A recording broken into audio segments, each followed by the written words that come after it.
So, ladies and gentlemen, we have some very beautiful information. The Malian drone spotted a terrorist, a JNIM terrorist to be specific.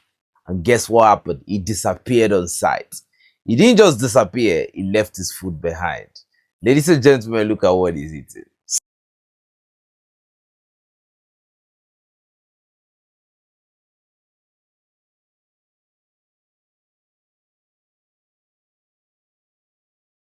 So, you can actually see that these people are actually being bankrolled by you know who. So, absolutely, when you look at the way they sleep, when you look at the way they live and all those things, it is not because maybe it's a way of life for these people to live this way. They are not living comfortable, they are not living LD, they are not living good.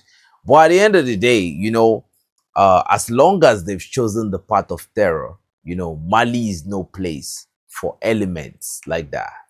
So now, somebody asked that why did the terrorists run? Okay.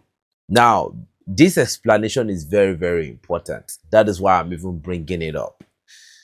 Number one reason why he must have run is because once the Malian drone has a target locked in, the troops that are going to neutralize that target are already around that region. He actually run because he must have had experiences before, because these people too, they've had experiences. Some of them had escaped with bullet wounds, some of them have gone through some of the most dangerous situation, and miraculously some of them just get to survive. So for him to run, who knows, he might just be a fugitive, running from who knows what and all of that. So the thing is, when the drone locks up on target like that, anything can happen. It could be a sniper waiting to take a very decisive shot.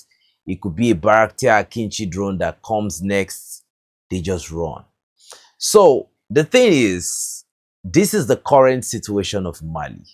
When people tell you that, oh, Mali is this, Mali is that, no. Mali is different.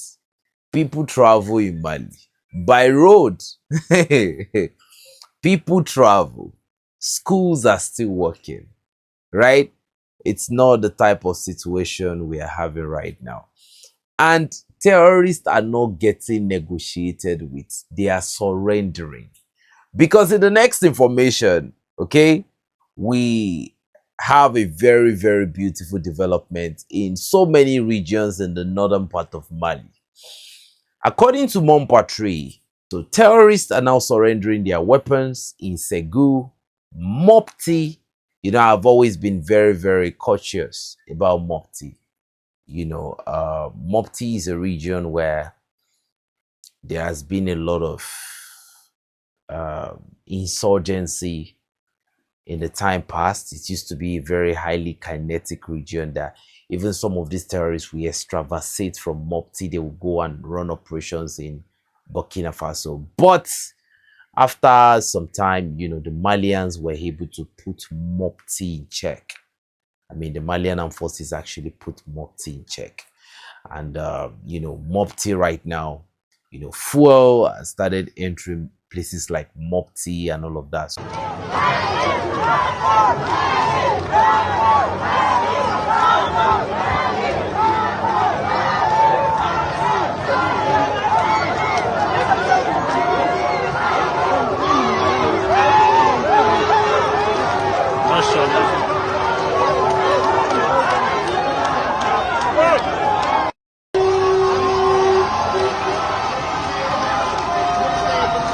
MashaAllah, MashaAllah, MashaAllah.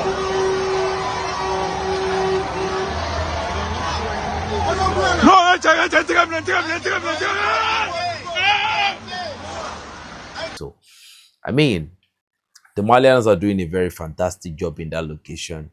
And you can see terrorists are now giving up their weapon. They've already given up their weapon in Mopti region. This is not a war that they can fight for too long, because the more it goes, the more opportunity you give the Malians. The Malians are the winners in this war. This is their country. This is their home.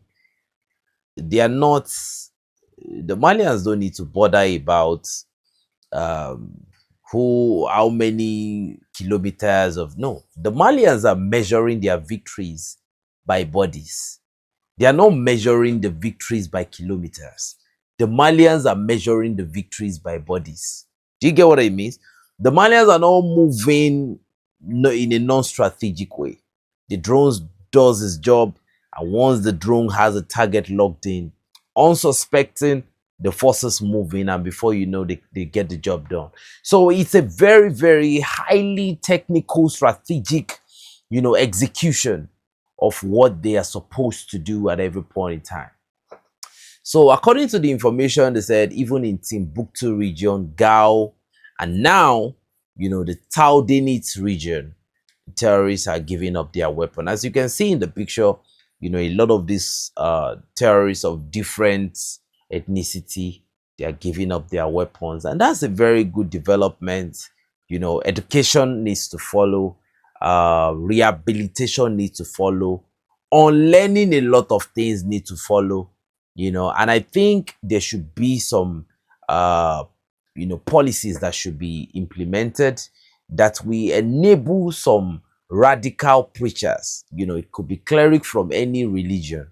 When they get out of line, they should be picked up and they should be sent to jail, because this is where all this whole thing comes from. And education is very, very important. And with the government that is working in Mali currently, and with the efforts that the Malian people have equally put in place, the Burkinabe people and the Nigerian people, I 100% believe that things like this would not have a negative shift, because people need to work. Now that they've surrendered their weapon, this is where the job begins. Now they need to work together to make sure that these people are educated, these people are rehabilitated. Surrendering the weapon is not just enough. You've taken lives, you've done a lot of things. You need to be rehabilitated, because you are no longer a normal human being when you carry out those type of duties. But it's a welcome development and it's a great improvement. Like I said, Mali has become very, very kinetic for the elements. And you see, these are the results you get on the line of contact. You see, when it's not so palatable for them, the government is not negotiating.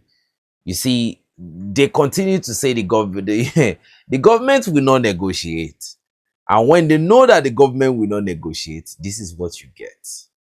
Do you understand? They know that the government of Mali will not negotiate, and this is the result you get.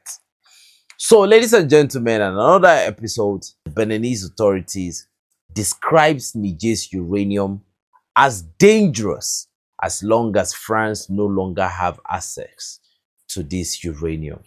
Ladies and gentlemen, for quite a while, France have been doing a lot through Orano, through different media and all of that, and the Nigerian people responded, correspondingly. Niger is a very blessed country.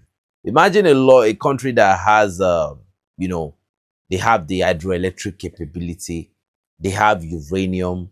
So if they want to go for civilian nuclear energy consumption, they actually have that option. Mali has that option. Burkina Faso has that option.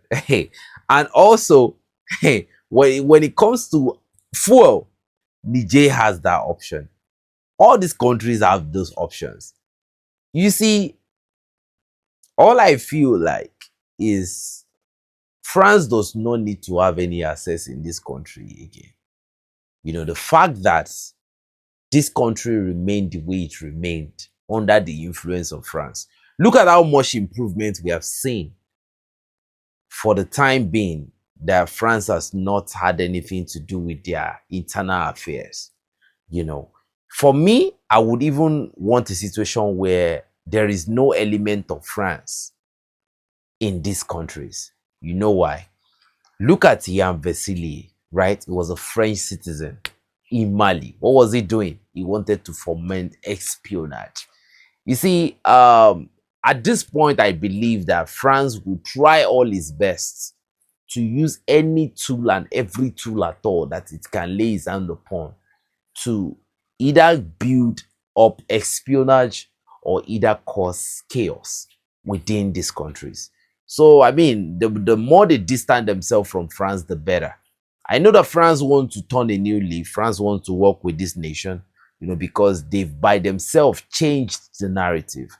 And I love what is going on because the citizens of Mali, the citizens of Burkina Faso, the citizens of Niger, they are beginning to pick up the pace on this fight. And I'm seeing a lot of people making videos, going to sites, going to places where people are beginning to return back to their homes.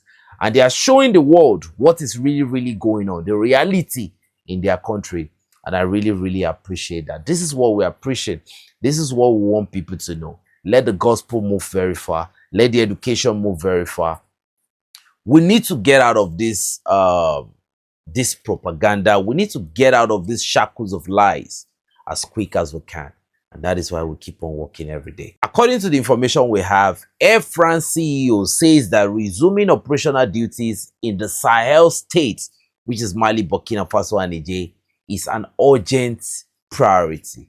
So Air France wants at all costs to return to Mali, Burkina Faso, and Niger at all costs. The company is resolved, determined to resume its flights to these three countries. And for the CEO of Air France, this seems to have become an urgent priority, almost an obligation. The question is, why does Air France want to resume its duties in the Sahel again? They want to start monitoring the Nigerian uranium. They want to start giving logistics to the jihadists. You see, when you have countries like Benin speaking that Niger's uranium is a dangerous uranium as long as it's not with France, you just know that you just understand the hierarchy instantaneously. And we are not surprised that Benin is talking like that, okay? Because recently they were launching different type of operation with the French troops. There were so many amphibious landing.